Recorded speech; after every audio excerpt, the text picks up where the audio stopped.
అదరగొట్టే కారం రంగు రుచి ఆచి కారం పొడి. వివేక హత్య కేసులో నాంపల్లి సిబిఐ కోర్టు కీలక ఆదేశం చేసింది. సునీత పిటిషన్ను షరతులతో అనుమతించింది కోర్టు. వివేక హత్య కేసులో లోతైన దర్యాప్తు జరపాలని సునీత పిటిషన్ వేయడంతో ఆమె వాదనలను సిబిఐ కోర్టు ఏకీభవించింది. లోతైన దర్యాప్తుకు న్యాయస్థానం ఆదేశిస్తే విచారణ చేయడానికి సిద్ధంగా ఉన్నామని గతంలో కోర్టుకు సిబిఐ తెలిపింది. సునీత పిటిషన్ను సమ్మతిస్తూ A2 సునీల్ యాదవ్ కౌంటర్ వేశారు. వివేక హత్యపై తదుపరి దర్యాప్తు చేయాలని సిబిఐకి ఆదేశించింది కోర్టు.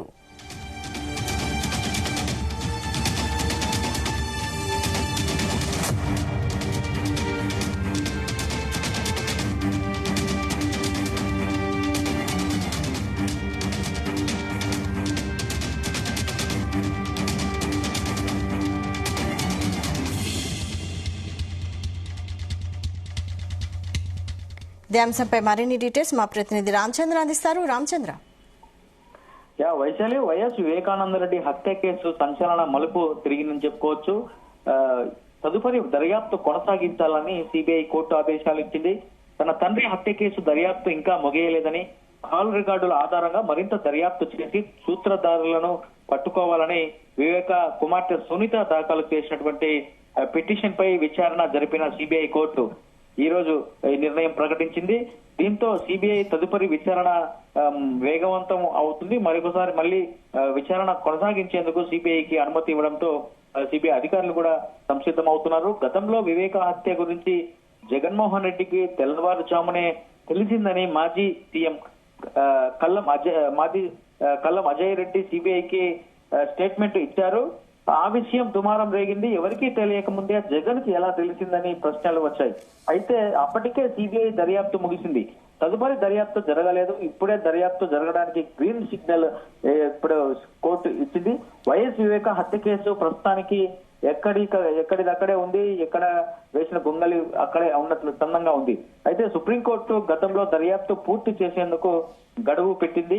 ఆ మేరకు సిబిఐ దర్యాప్తు పూర్తి చేసి వివరాలను సుప్రీంకోర్టుకు సీల్డ్ కవర్లు సమర్పించింది. అదే సమయంలో వివేక హత్య కేసులో అవినాష్ రెడ్డి, జంగిరెడ్డిల బెయిల్ రద్దు చేయాలంటూ సునీత దాఖలు చేసిన పిటిషన్లు దాఖలు చేశారు. అన్ని పిటిషన్లను విచారించినటువంటి సుప్రీంకోర్టు తదుపరి దర్యాప్తు అవసరమో లేదో దిగువ కోర్టు తెలుస్తుందని చెప్పి కూడా కేసును సిబిఐ కోర్టుకు పంపించారు. విచారణ తర్వాత తదుపరి దర్యాప్తు అవసరమని కోర్టు తేల్చింది. వివేక హత్య కేసు దర్యాప్తునకు వైసీపీ ప్రభుత్వం ఏమాత్రం సహకరించలేదన్నది సునీత వాదనగా ఉంది. దర్యాప్తు చేస్తున్న సిబిఐ అధికారుల మీదనే కేసులు కూడా గతంలో వైసీపీ ప్రభుత్వం ఉన్న సమయంలో కేసులు నమోదు చేశారు. అవినాష్ రెడ్డిని అరెస్టు చేసేందుకు ప్రయత్నించినప్పటికీ కర్నూలు పోలీసులు సహకరించకపోవడంతో అరెస్టు చేయలేకపోయారు అని చెప్పి కూడా సునీత ప్రస్తావించింది. ప్రభుత్వంలోని పెద్దలు సిబిఐ అధికారులపై తీవ్ర ఆరోపణలు చేశారు. చివరికి సునీత విచారణను తెలంగాణ హైకోర్టుకు మార్చాలని సుప్రీంకోర్టుకు వెళ్లి విజయం సాధించారు. కొత్తగా ఎలాంటి సహకారం కావాలన్నా పూర్తి స్థాయిలో ఏపీ ప్రభుత్వం సహకరిస్తుందని సునీత ఆశాభావం వ్యక్తం చేస్తున్నారు. ఆ నేపథ్యంలోనే ఈ పిటిషన్ వేశారు. అందులో సందేహం లేదని చెప్పి కూడా అనుకోవచ్చు.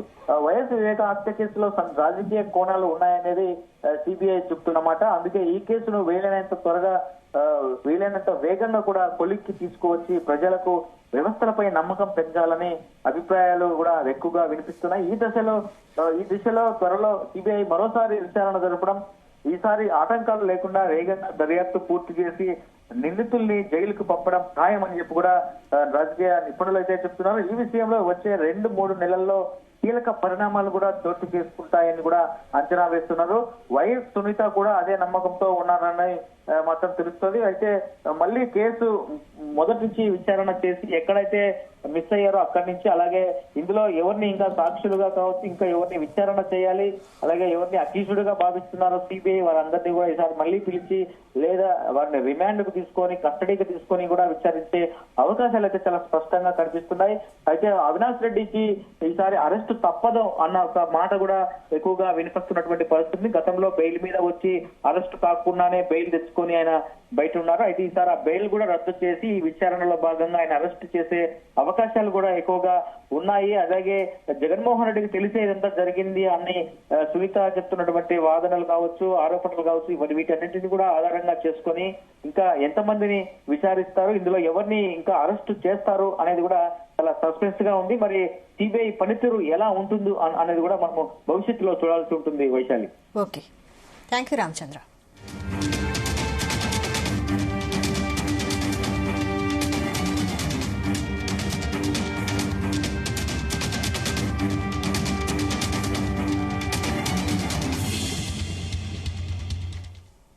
గుమగుమల వంటలే వంటలే తెరకొట్టే కారం రంగు రుచి ఆచి కారం పొడి.